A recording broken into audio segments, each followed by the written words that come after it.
واعبدوا الله ولا تشركوا به شيئا. Le prophète sallallahu alayhi wa sallam a dit dans un hadith qui est rapporté par Cheikh Al-Albani dans Sahih Al-Jami', je ne connais pas son numéro mais il est sahih, je l'ai lu, il a dit, en ce sens-là, il a dit, je me suis étonné, le prophète alayhi sallam a dit, je me suis étonné de celui qui a peur de l'enfer mais qui dort. Naam. Et je m'étonne de celui qui voudrait aller au paradis et qui dort. En ce sens, naam.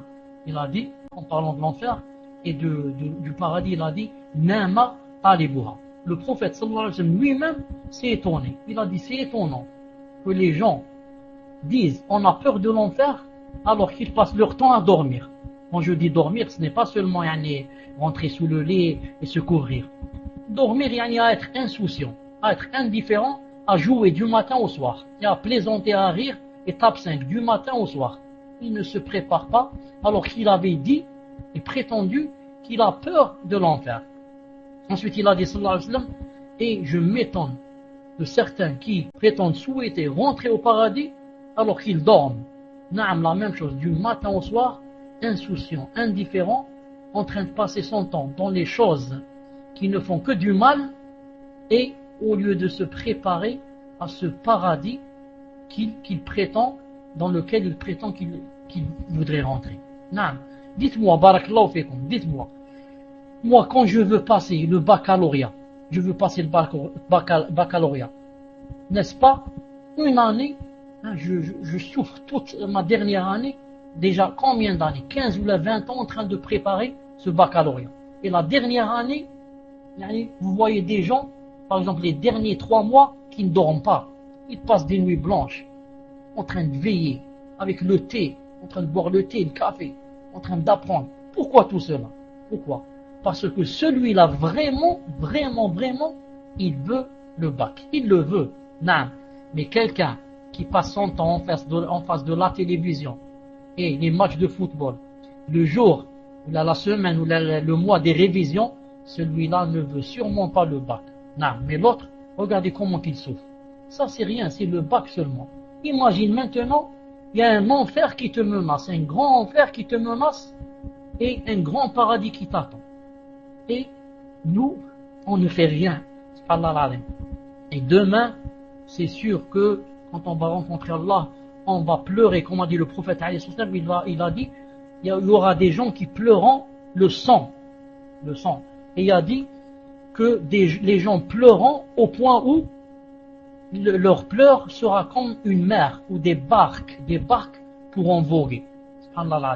Mais à quoi ça sert de pleurer ce jour-là alors que toi tu avais toute l'occasion devant toi, toutes les occasions en or, et tu n'as rien fait. Les occasions en or. Moi je me demande, quand quelqu'un est assis seulement, comment qu'il laisse passer le temps et qu'il ne dise pas par exemple Subhanallah, Alhamdulillah, La ilaha illallah, Allahu Akbar, Subhanallah, Alhamdulillah, La ilaha illallah, pourquoi il ne dit pas seulement ça? Pourquoi il ne dit pas seulement Alhamdulillah? Quelqu'un va me dire Subhanallah, Alhamdulillah, c'est compliqué. C'est compliqué. Pourquoi tu ne dis pas seulement Alhamdulillah, Alhamdulillah, Alhamdulillah, Alhamdulillah, Alhamdulillah? C'est compliqué. Astaghfirullah, Astaghfirullah wa atubu ilayh, Astaghfirullah. C'est compliqué. La ilaha illallah, La ilaha. C'est compliqué. Ce sont des choses, comme a dit le prophète sallallahu alayhi wa sallam, il a dit La hawla wa la quwwata illa billah. C'est un trésor des trésors du paradis. Regardez, cette phrase, c'est tout. La hawla wa la quwwata illa billah. C'est un trésor du paradis. Imaginez combien de gens passent la journée, 24 heures. Ils ne disent pas une phrase pareille. Ils ne disent que des bêtises et des sottises, et ils passent leur temps à chantonner et à chanter. Non, ils ne disent pas Subhanallah, Alhamdulillah, La ilaha illallah akbar.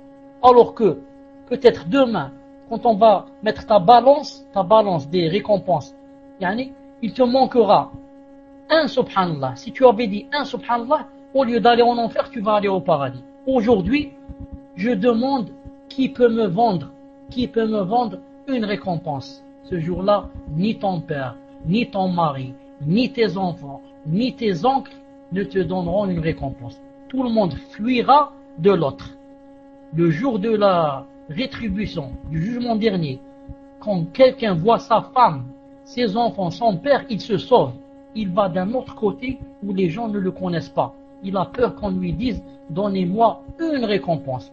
Tu as peur de ton père et ta mère qui a souffert à cause de toi. Tu as peur que tu lui donnes une récompense et que tu n'ailles pas au paradis et que tu ailles en enfer.